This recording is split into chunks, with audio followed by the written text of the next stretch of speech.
आज की इस वीडियो में हम आपको बताएंगे कि बस सिंदूर से अपने पति को वश में करे। यकीन नहीं है तो चुपचाप एक बार करके देख लो। सिंदूर हर शादीशुदा औरत के पास होता है। जब रिश्तों में पहले जैसी मिठास नहीं रह जाती, जब रिश्ता पहले जैसा नहीं रहता, तो जिस इंसान के साथ आपने 7 जन्मों का साथ निभाने का सपना देखा था, वो छोटी छोटी बातों में आपको लज्जित और अपमानित करता है। आपको एक बात समझ लेनी चाहिए कि ये रिश्ता अब ज्यादा दिन नहीं चलने वाला। फिर भी जो रिश्ता अभी तक जुड़ा हुआ है, उसे टूटने से बचाने की हर संभव कोशिश करनी चाहिए। इंसान इस रिश्ते को जोड़ने का वादा करके साथ चलने का भी वादा करते हैं। ये एक नैतिक जिम्मेदारी है कि दोनों मिलकर इस रिश्ते को बचाने की कोशिश करें। कई लोग ऐसे होते हैं जो जिंदगी में खुश नजर आते हैं, लेकिन जब आप दोनों को देखते हैं तो उन्होंने भी कोशिश की थी कि आपका रिश्ता मजबूत हो, लेकिन आप दोनों अलग होने के लिए हर मुमकिन कोशिश कर रहे हैं। क्या कहूँ, आपके दुश्मन तो आपके अपने ही हैं, और आपको पता है कि कौन कौन हैं जो इस रिश्ते को तोड़ना चाहते हैं। लेकिन क्या करें, महिलाएं अक्सर ज़्यादा कमज़ोर हो जाती हैं, क्योंकि वो अपने घर से हटकर ससुराल में रहती हैं। वहाँ उनका कोई साथी या दोस्त नहीं होता। हर चीज़ अकेले ही करनी पड़ती है। घर के काम और जिम्मेदारियों के अलावा अगर कोई और परेशानी आ जाती है तो उस समय उनके साथ कोई नहीं होता। समाज महिलाओं के लिए जो चैलेंज देता है, उसके साथ साथ यह रिश्ता भी निभाना पड़ता है।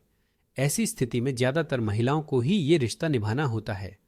वो गुस्से में आकर बात बात में इस रिश्ते को तोड़ नहीं सकती, बल्कि इसे जोड़ कर रखना, प्यार फैलाना और ससुराल में इज्जत से रहना भी होता है। मायके में भी अपना नाम बनाकर रखना है, तो ऐसी स्थिति में औरत अकेली होते हुए भी क्या कर सकती है? वो ज्यादा बाहर नहीं जा सकती, ना कोई बड़ा यज्ञ या हवन करवा सकती है, ना ही कोई बड़ा उपाय कर सकती है जिसके लिए ढेर सारी सामग्री चाहिए। मेरे पास बहनें भी लिख रही हैं कि भैया, मैं घर से बाहर नहीं जा सकती। आपने जल प्रवाहित करने को कहा, लेकिन मेरे घर के बाहर जल है, मैं बाहर नहीं जा सकती। आपने जो लाने को कहा वो भी नहीं ला सकती, क्योंकि घर में सब सवाल पूछेंगे। मतलब ये सारी मुश्किलें महिलाओं के लिए हैं।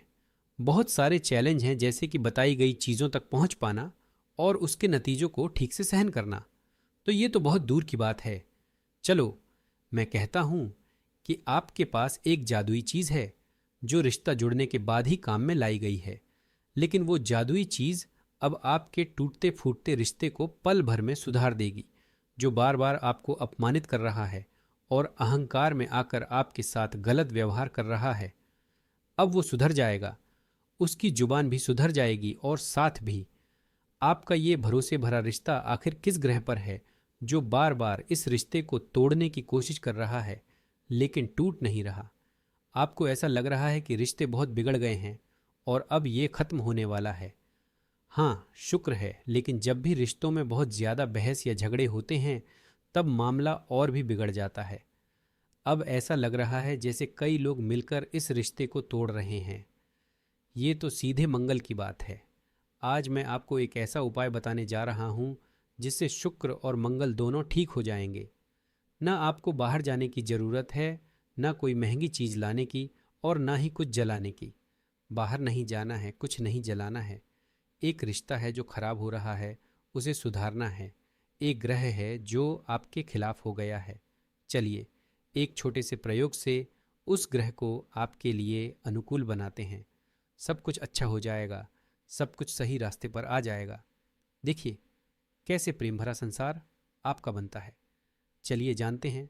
लेकिन उससे पहले, अगर आप भी चाहते हैं कि लक्ष्मी माता का आशीर्वाद हमेशा आप पर बना रहे, तो इस वीडियो को लाइक करें, चैनल को सब्सक्राइब करें और कमेंट बॉक्स में जय माता लक्ष्मी ज़रूर लिखें। आज हमने मंगल और शुक्र की बात की है। बस 2 चीज़ें हैं जो तुम्हारे जीवन को पूरी तरह बदल सकती हैं।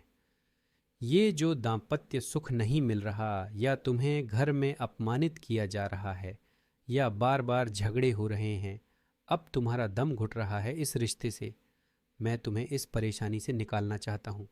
ये सारी परिस्थितियाँ जल्दी ही शांत हो जाएंगी, ठंडी हो जाएंगी। मैं कहता हूँ कि तुम्हारे पास वो जादुई चीज़ है। वो चीज़ क्या है? वो है तुम्हारा खुद का सिंदूर।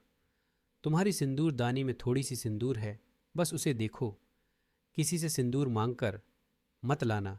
अगर रंग अच्छा लगे तो बस कहना कि मुझे भी पेपर में थोड़ा सा डाल कर दे दो, मैं भी लगाऊंगी।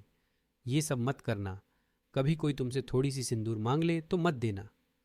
कुछ चीज़ें साझा मत करना, इससे जुड़े कई टोटके होते हैं।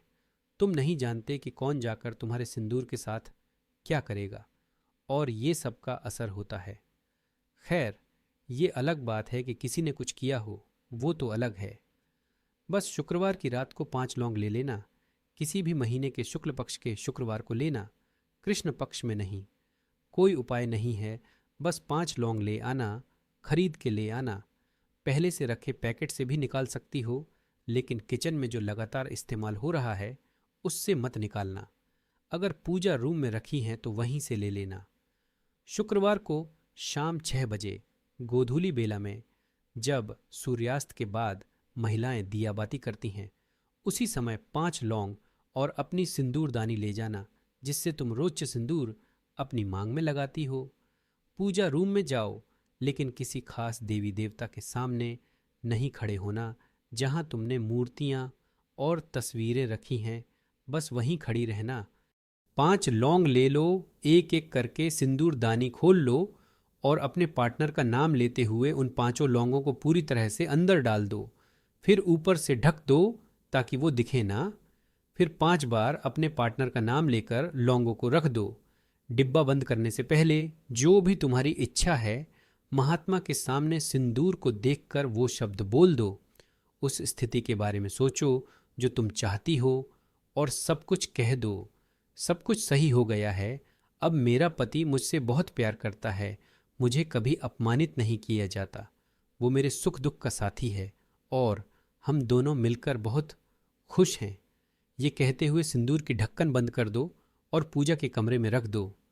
अगले दिन शनिवार को जब तुम सुबह स्नान करके पूजा के लिए आओगी तो पूजा पाठ कर लेना।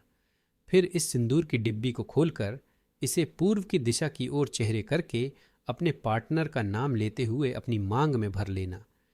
ये तो एक दिन की बात हुई। फिर इस सिंदूर को लेकर अपने कमरे में चली जाना, ये वहीं रहेगा। अब ये सिंदूर कम से कम 21 दिन और ज़्यादा से ज़्यादा 43 दिन तुम्हारे साथ रहेगा। जब सिंदूर खत्म हो जाए तो तुम ऊपर से भर देना, लौंग मत निकालना।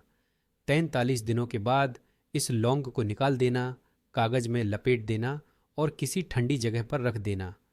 अब देखो ठंडी जगह क्या होती है, जैसे पौधे का गमला जिसमें रोज पानी पड़ता है, उसे खोदकर तुम इसे अंदर डाल सकती हो, नहीं तो नदी या किसी जल स्रोत में डाल सकती हो। जिन बहनों को बाहर जाने में दिक्कत है वो जल में नहीं डाल सकती, वो घर में किसी भी पौधे के गमले में जिस पर वो रोज पानी डालती हैं उसमें डाल सकती हैं या फिर जल में प्रवाहित कर सकती हैं। देखो स्थिति कितनी ठंडी है, देखो कैसे सब कुछ ठंडा हो जाता है। सब ठीक हो जाएगा और तुम्हारा पति तुम्हारे हाथों में रहेगा। जरूर करो और अपना अनुभव मेरे साथ शेयर करो। जो गुस्सा कर रहा है, जो बार बार रिश्ते को तोड़ने की धमकी दे रहा है, उसकी हालत देखो। ये सारी जानकारी जन रुचि को ध्यान में रखते हुए दी जा रही है। ज्योतिष और धर्म के उपाय और सलाहों को अपनी आस्था और विश्वास पर आजमाओ। इस वीडियो का बस एक ही मकसद है, तुम्हें बेहतर सलाह देना। इस बारे में हम किसी तरह का कोई दावा नहीं करते दोस्तों। अगर आपको वीडियो पसंद आई हो तो प्लीज़ वीडियो को लाइक करें और चैनल को सब्सक्राइब करना ना भूलें। कमेंट में जय माता लक्ष्मी ज़रूर लिखें। वीडियो देखने के लिए आप सभी का दिल से धन्यवाद।